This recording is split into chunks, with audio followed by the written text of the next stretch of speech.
Today, I have the beautiful Christina Flach on the Awaken Feminine podcast, who is joining me all the way from California, USA. Welcome to the show, Christina. Good afternoon or good morning to you. How are you? I'm great. I'm great, thank you. I'm so excited for our conversation.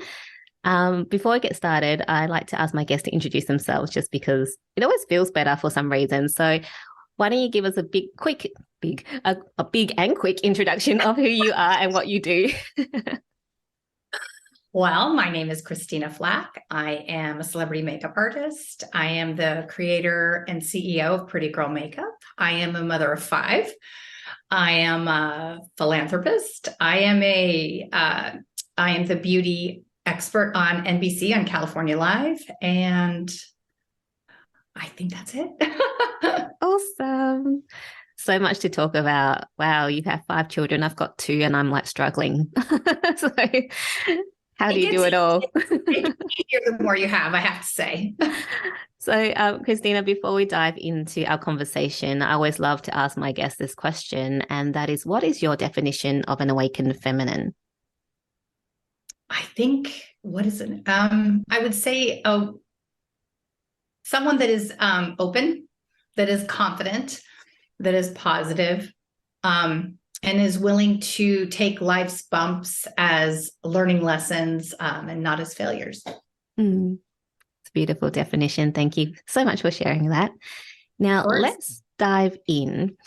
I wanted you to talk a bit more about you being a celebrity makeup artist because, I saw in the questionnaire that you answered, you were doing personal image consulting, you were a tennis pro before, and what led you down this path of celebrity makeup artist? Maybe just a little bit about your journey before we focus a bit more about, beauty and makeup. Okay. Well, I played tennis growing up. I played junior tennis in college, and then I turned pro for half of a second. And then I became an image consultant and a personal shopper. And then I had always loved making people over with the makeup. I thought it was so much fun, and it was so amazing how quickly a transformation could occur.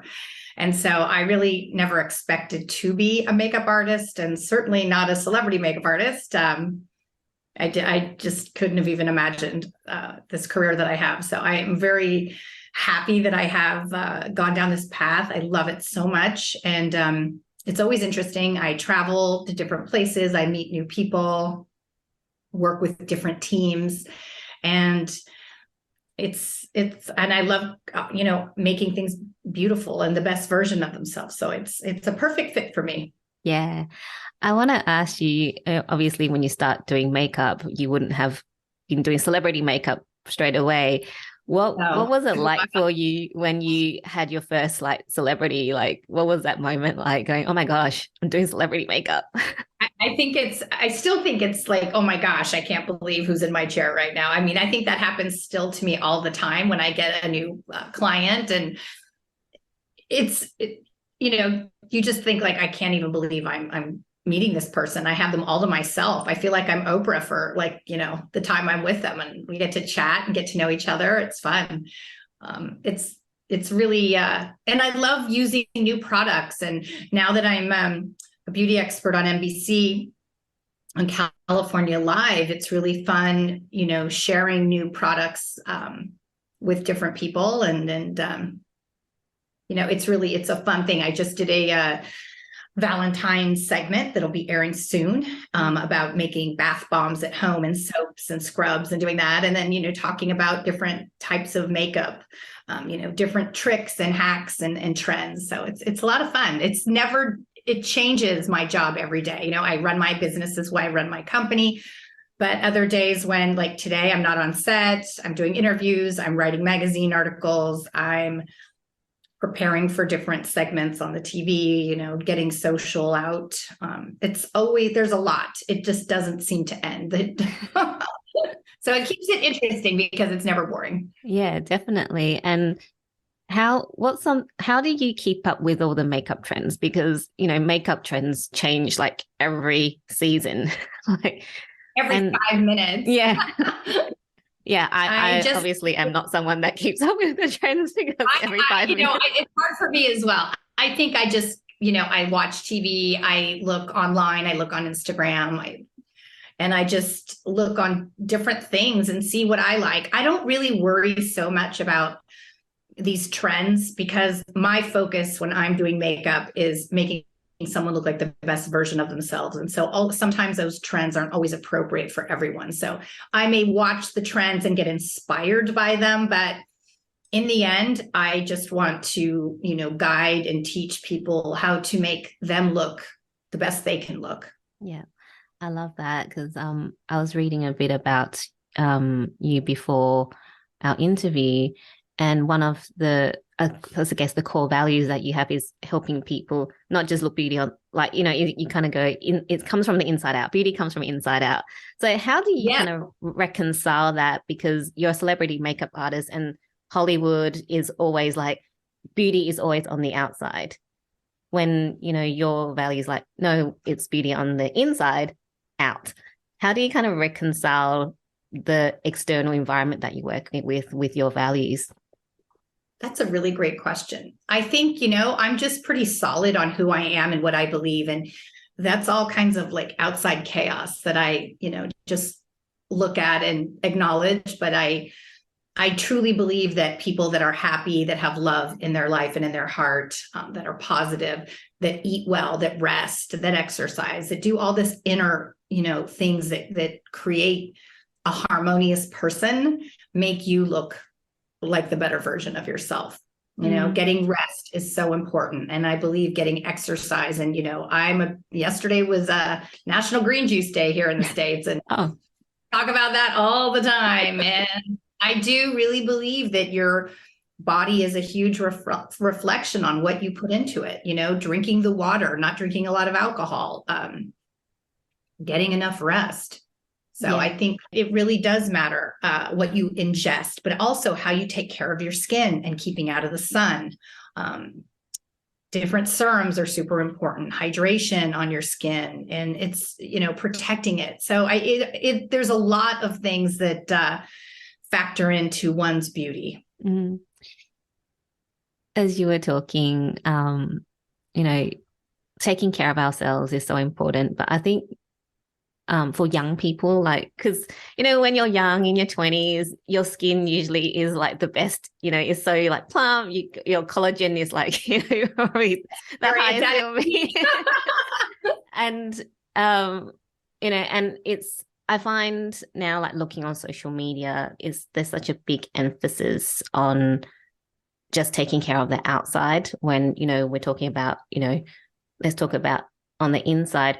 Were you always someone that looked after yourself on the inside out, or was there something that kind of went, oh, I better start looking after the inside as well as the outside?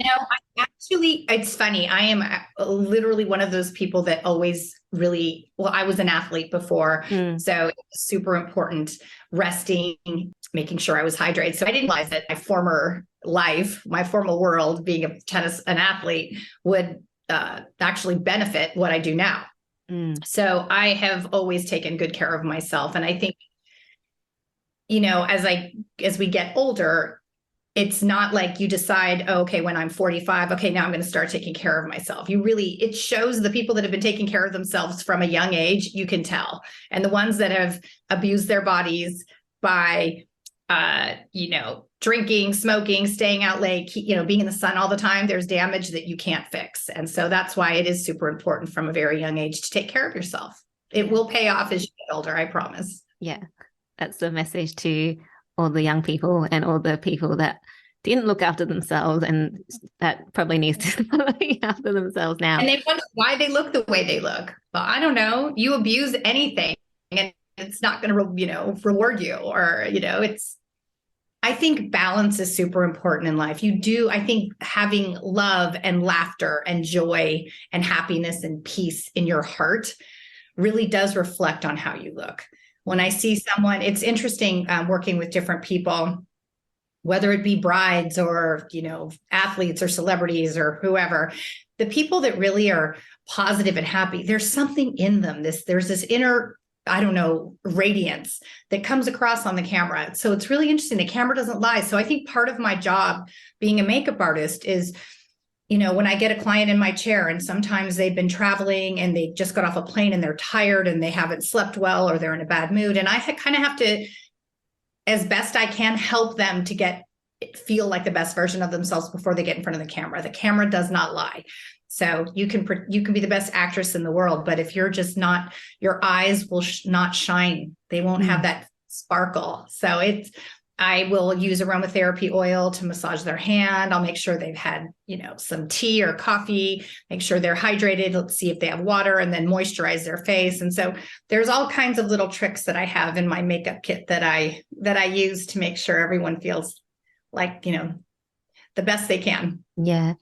I want to ask you with skincare, because you were talking about, one of the things we do need to look after our skin is, have a skincare routine. What are the main things that every single person needs to have as part of their skincare routine? Well, a nice cleanser, an exfoliator. I mean, these are all optimal things. I'm going to just tell you a bunch of things and you can select the ones you like. But definitely a cleanser, a moisturizer, an eye cream, and a sunscreen is monstrous, super important. Vitamin C serums. There's all kinds of different serums for your skin to protect it and to, keep the collagen good. I think collagen peptides, you can put them in your tea or coffee. I think, ingesting the collagen is more important than putting it on than topically. But, I mean, it doesn't hurt, but I think to get the best out of the collagen, you need to ingest it. This question popped into my head, so I'm going to ask you. So I know there was this craze around, like, with Korean skincare routine, there's like 11 or 12 steps or something. I don't know if you've heard of, I'm sure you have heard of it, but what is your take on, doing such a tiresome laborious skincare routine? I think it's going to, I think someone will typically do it for a few days and they won't do it consistently. So that's why I think keeping it pretty basic and just doing your best you can to keep your face moisturized, hydrated, and protected, and at the end of the day, cleaning it. So if you can do those 4 things every day, I think your skin will be great. I don't think you need, it's great when we have time to do those 11 or 12 steps. On the weekends, I try to do a mask. I like these exfoliating scrubs that have like hydration. They're moisturizers as well. They're very, typically exfoliants are very harsh and drying on the skin. So those are not the best for us. But there's a brand called 𝐂𝐡𝐫𝐢𝐬𝐭𝐢𝐧𝐚 that I really like. And it's got a really nice exfoliant, but it's got some, moisturizer in it. So it's it's moisturizing and exfoliating at the same time, which I love. Yeah. I don't like the exfoliants where after you do it, your skin feels like it's like, eh.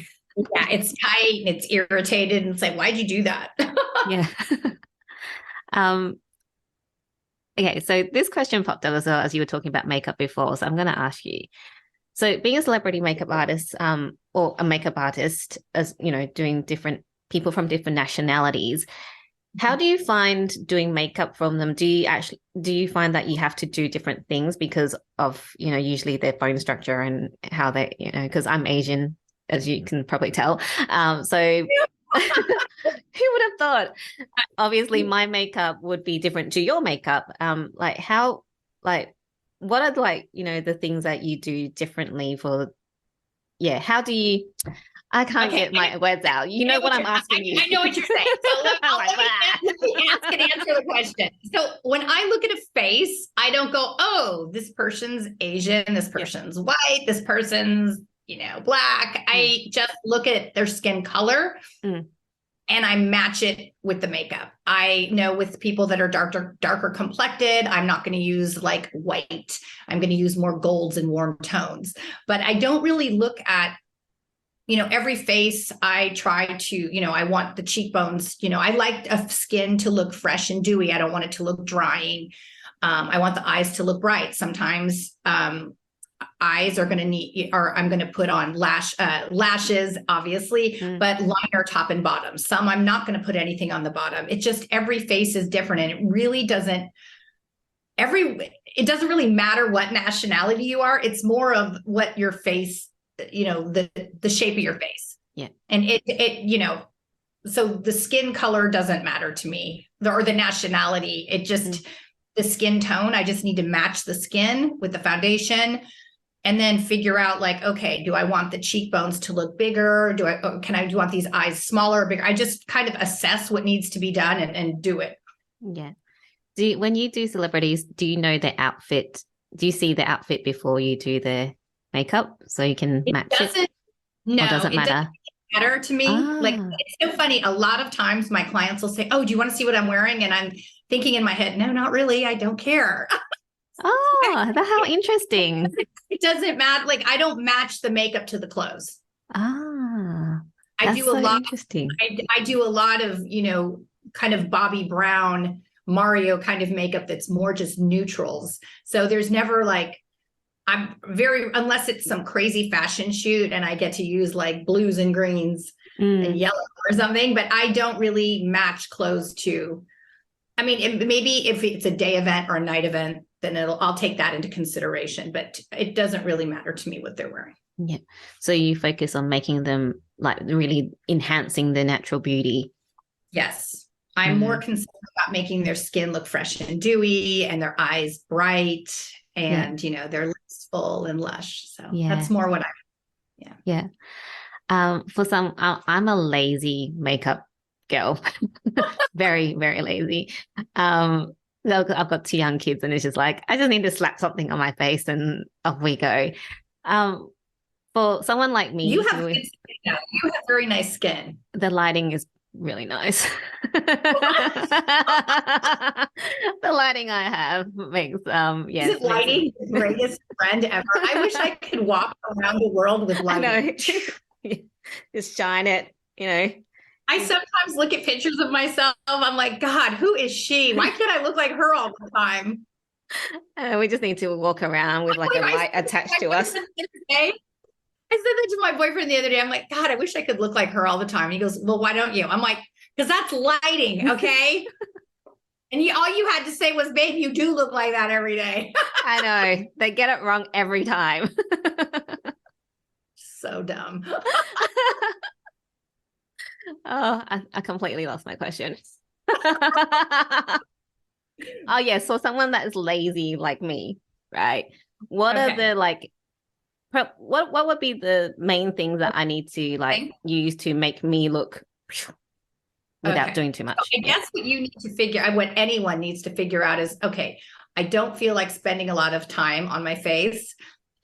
What is it that bothers me most? So if it was my face, I get dark circles and discoloration on top of my lids. So I am like covered in concealer, eye cream, concealer, and mascara, filling in brows. But, if you have your system down, you put down your sunscreen, you put the concealer, you fill in the brows, put some eyeshadow, a quick little liner, maybe a tiny bit of shadow top and bottom, and mascara, you're done. It's literally can be a 3-minute process. I never understand when I hear people saying that it takes them an hour to do their makeup. I'm like, okay, you're not a makeup artist, first of all. I don't spend an hour on anybody. So when someone's doing that, I'm like, what are you doing for that hour exactly? Like, I don't know what kind of a surgical thing, I don't know what that means. It shocks me when someone takes that long to get ready, because I am really fast. Yeah. I'm interested. How long does it take you to do your makeup, and how long is it the same amount of time it takes for you to do someone else's makeup? Okay, how long does it take me? Probably like 5 or 10 minutes. Like, I don't spend that much time. I literally just do those same steps, the concealer, the shadow, the liner, mascara, and that's it. I'm out of there. It's 3 or 4 minutes. The thing that takes me the longest with a client is just making sure their skin is flawless. So sometimes if someone has acne scars or acne, it takes me more time to just get the skin evened out than it takes me to do the eyes. I'm pretty fast, and I'm really like know what I'm I'm not saying I know what I'm doing. I mean, I obviously know what I'm doing. But I have a plan in my head as to what I'm doing. So I'm not like going, ooh, what should I do? Ooh. Yeah. I'm really clear on what I'm doing. That's more what I should say. Yeah. Yes. So on average, how long would it take you to do a celebrity makeup? I mean, typically start to finish. And if they want like individual lashes, probably about half an hour. Yeah. Wow. That's fast. So, I mean, but that's kind of taking my time and chatting. And I mean, I've been at Gucci or Louis Vuitton getting models ready, and I have like 10 minutes and I have to have them flawless. So I have learned to be fast, and it's not so much fast, efficient. I've learned to be really efficient with my time getting someone camera ready because I have to. I'm under that much pressure. They are not going to wait for me. And they also give me very clear instructions on how the makeup is supposed to be done. My agent will give me very direct, ways from Paris, from Gucci or from the Louis Vuitton, exactly how the makeup has to be done. Yeah. They, make the clothes are the focal point, not my makeup. Yeah. So I have to be very respectful of how they want the makeup. They want it very minimal. Yeah. And that's an art in itself, doing really minimal makeup, to make someone look like they have no makeup on, even though they do. So that's another skill. I think that definitely is an art in itself.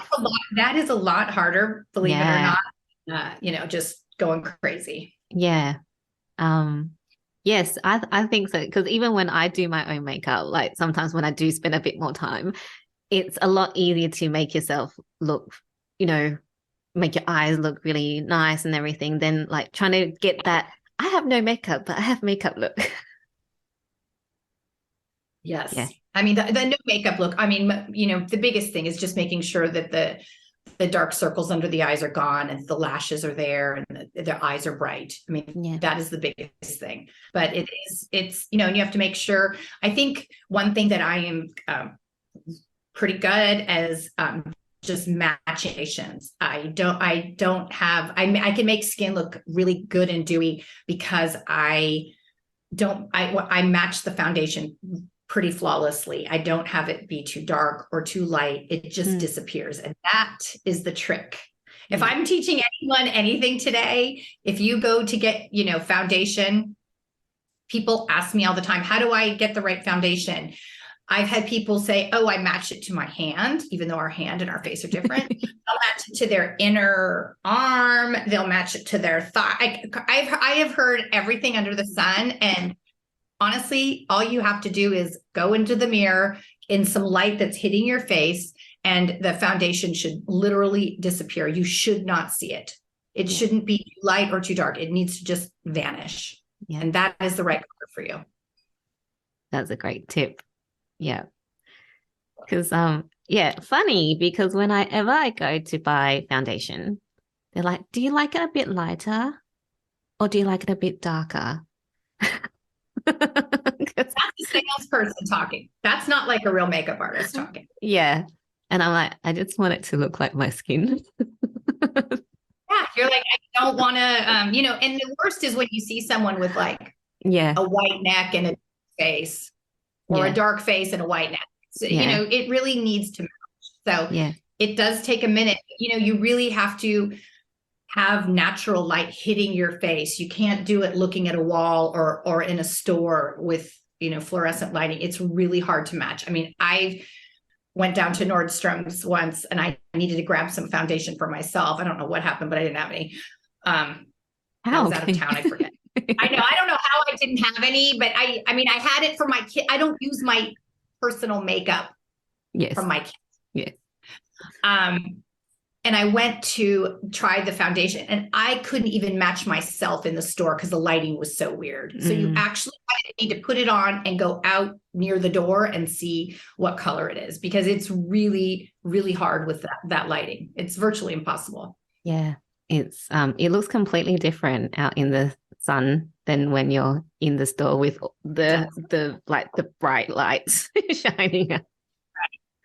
Yeah. And the mirrors are hitting and the lights hitting the reflection. It's very challenging. So I think the best thing to do is, go outside or at least stand in front of a window where the mirror, where the light's hitting your face like this directly. Yeah. That's the same, like when you're taking a picture, it's really important. People, make sure that the light is hit. It's so funny. I see people taking photos and the lighting's all bad. And because they just, we aren't taught like, oh no, the light has to hit you right in the face. Yeah. Yes. There's a art in lighting as well, for sure. As we know. Yeah. As we know. I want to ask you, because you're the beauty expert on NBC. How long were you in the industry before you were asked to do that? And what was that feeling like for you to go, oh? I've been on TV before doing, makeup, but never like this. This is the first time that I'm like asked to create a segment.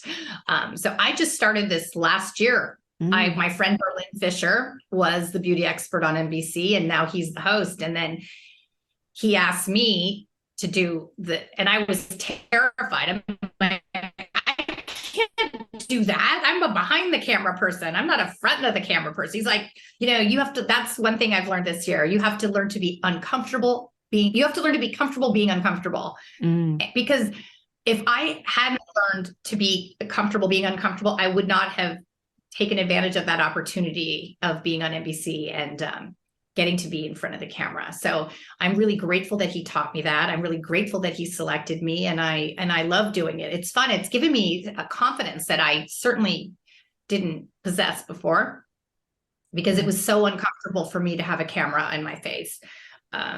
These podcasts have definitely helped, but it's taken it to a new level now that when I'm in front of the camera, that I'm comfortable, that I can just be me, that I can like make a joke, or I can be confident enough to focus on what I'm talking about, not feeling my fear, and that fear overcoming everything, and the fear is talking.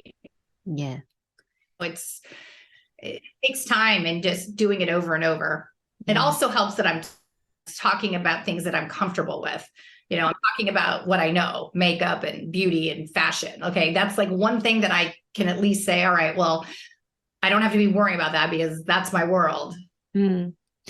What are the things that really helped you to get even more confident? Did you do any inner work, or like, did you take any classes or anything that helped you to just go, okay, I can do this like all the time and step up that confidence?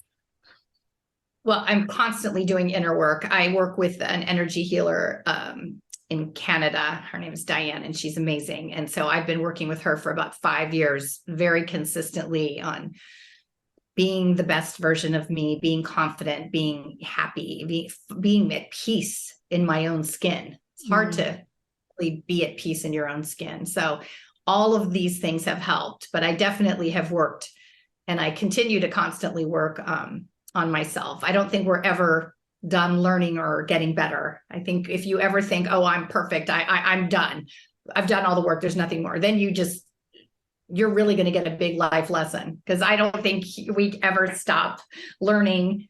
Hopefully not. I think that's a beautiful thing about life, learning new things and getting better at what we do. And I think you do have to get to a place of a little bit of discomfort for growth to happen. And for me, definitely doing these segments on NBC was very uncomfortable for me, but it's gotten me to a better place that I am able to do these things comfortably. Yeah, that's amazing. I love that. And I love that you work with an energy healer, because I love all that stuff. Yeah. Are you kidding? I am so into all that. What does my niece Sierra call it? All that woo woo. Yeah. I'm a big believer in a lot of woo woo. Yeah. I didn't used to until I used to be a pharmacist, so very like science like based, anti woo. But now I'm like, give me all the woo. It doesn't get any better. And what's so interesting about all of that? It's still like Diane and I. We had a session this week, and she's like, you can't make this stuff up. The way the energy, like how her technique, and it just unfolds. And the things that come out are just happening, and you don't even realize like that's what we needed to talk about, even though I knew. It's interesting. It's insane. I had a session yesterday with my energy. And oh my goodness. Diane. Yeah. Do you FaceTime? Yeah, because she's in Texas, actually. Oh, yeah. What's her name? 𝐂𝐡𝐫𝐢𝐬𝐭𝐢𝐧𝐚. Okay. Yeah. She's amazing. And I did not even expect what we were going to do, but I was like, wow, that I did not expect moving all that energy out. I know it's remarkable, and it really does change it. Sometimes, I'm sure you've experienced that when your sessions, you are exhausted after with the energy, you just. I had a 2-hour nap yesterday straight after. I rest my day. That exhausted. Yeah. Yeah. But I love that you're into the woo. Have you found that since you said about 5 years ago when you started doing all this work, have you found that your life changed quite a lot since then? Like it helped you to accelerate the changes and the growth in your life? Well, 5 years ago, my husband passed away. So my friend Diana Stobo, and it was quite traumatic. And so my friend Diana had told me about Diane, and I just started working with her, and it's kind of like an onion peeling. There's a lot of layers. It's not like, oh, okay, I'm healed. No, it just kind of keeps evolving and getting deeper. So it helped me cope with grief, and moving forward, and just dealing with life and learning to deal with life. We always think these things are happening to us, but sometimes they're happening for us. Not that my husband dying was for me, but I think, these things happen, and we have to learn how to ride the waves of life and deal with them. And it's our choice and our, how we decide to deal with it, whether it be in a positive way or, being miserable and foul and negative and not doing anything productive. Like I can't do that because it affects my children, my behavior, and how I am in the world. So my kids had been through enough. And so it was really important to me to get through this time in the most positive, productive way I could. And, I started, my son, Bo, had passed away 16 years ago. And so that was a hard time. And then my husband. And so my son Bo is a twin with Ben and my other twin. And we started an educational fund at the Northern Lights School in Oakland, California for underprivileged children, an educational fund. So I, had been raising money for these, causes that are important to me. Education and nutrition are super important to me. And so we did that. And then Ben has been unbelievable. He raised $60,000 last October for our fund. And he's raised over 150,000, I think, in the last 7 years for kids to go to private school. And so I just think it's really fantastic. We have also a garden named after Bo at the Edna McGuire School in Mill Valley, California.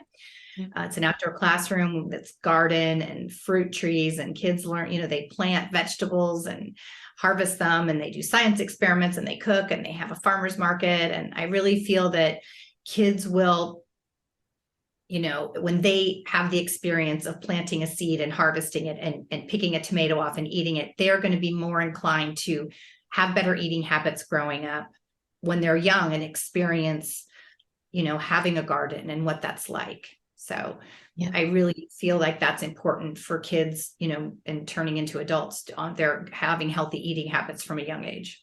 Yeah, definitely. And I just feel like this is like a full circle back to the beginning where I was asking you about how do you reconcile the external beauty with the beauty from the inside. And, just thank you for sharing that beautiful story with us. And it's kind of like, oh, there you go. There's her inner beauty shining out. So thank you for sharing that. Oh, of course. Thank you. Yeah. I wanted to ask you about, what was it? I lost my train of thought. I do that quite a lot. Okay. It was around your makeup line. Yes. because I know you have a makeup line. What inspired you to create your own makeup line? Well, as a mother of five, I was constantly driving around with my water bottle and my lip gloss, kind of in a constant battle of water lip gloss. I couldn't get one to stay on. And then the ones that would stay on were drying and matte, and they drove me crazy. And I jokingly said, oh, well, I'll just make my own. It can't be that hard. Little did I know how hard it was going to be, how much time and how much money, how much effort. But as I've told my children, figure out what you love doing so much that you would do it for free, and then figure out how to get paid. So it took over a year to formulate the formulation of the lip gloss, the texture, and then the colors, and, you know, getting the packaging and the labeling, all these things. It took so much more, but I enjoyed the whole process. It was so much fun. And I got to try it on my friends and my family. And so it was a great process. That's one of the things I think, if you go into a business because you love it, you will succeed. But if you go into a business because you want to make $1 billion, you're going to fail, because it takes so much more time and effort and money, and life and lessons, you know, and failures, you know. But if you're enjoying the process, you'll wake up every day excited and enthused and enthusiastic to start the day and see what, you know, you're going to do. So I think it's just super important to love what you do. And if you don't love what you do, figure out what it is that you love to do and do it. I get so frustrated with people telling me, oh, I hate my relationship. I hate where I live. I'm like, my kids know I'd rather they say the F word than hate. Like, I don't want to hear that word. I want to hear a solution. I do not want to hear complaints about things that you're not changing, that you're not even trying to change. When people just complain to complain, it's a bad habit. It's like worrying and complaining. They're both like terrible habits. Yeah. And I think, you know, try one thing, and if that doesn't work, then go down the other path. I mean, it's just, you have to keep trying and figure it out what it is you enjoy doing. Yeah. So. And that's just pure wisdom right there. Mic drop. And yeah, it's so true. I think people have this thing. I think we get programmed to complain and worry. And when you realize that, wants to be around that negativity, and no one wants to hear it. It's like, I want to hear a solution. Come to me, tell me what the problem is, and tell me this, you know, A, B, and C solutions. But I don't want to just hear you, because, you know, when someone comes to you and they just complain and they dump all that yuck on you, okay, they're relieved of it, and now you're carrying the burden of their yuck.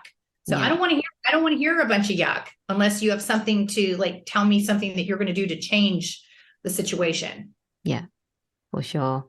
And I love that you're teaching your kids that, because it's so important. I do find now, like, there are a lot of kids that have this sense of entitlement. You know, they complain when they don't get what they want. So the fact that you're like, you know, you're teaching them this is just beautiful and amazing. And I think you'll help with generations to come to become better people. Well, it's true, because it's, I don't know, my kids teach me a lot, I have to say. They're so amazing, and they're constantly teaching me things. So I'm very grateful for them. Yeah, kids are our greatest teachers, for sure. I'm just looking at the time, Christina. So I've just got a couple more questions for you before we wrap up. The first one is, you know, after this conversation, you know, our listeners listening to our conversation, what is the, you know, key takeaway that you want to take away with them?